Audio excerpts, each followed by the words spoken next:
Good morning. True medicine fallacy number 2. What if I told you the idea of one drug for one disease is one of the biggest fallacies in modern medicine? The human body isn't a machine with replaceable parts.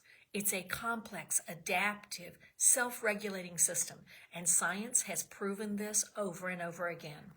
Systems biology shows that every cell communicates through networks. That's why drugs targeting a single receptor often lead to side effects, tolerance, and new symptoms. Chronic disease isn't caused by one thing. It's driven by lifestyle, nutrition, trauma, toxins, stress, gut health, hormones, immune signaling, multiple systems interacting at once. Medications suppress pathways, they don't restore balance, they don't rebuild resilience, and they don't teach the body how to heal. Symptoms aren't enemies, they're signals. The body adapting, compensating, and surviving. Healing doesn't come from overriding the body, it comes from supporting its design. Remember, you were designed to heal. Trust the blueprint.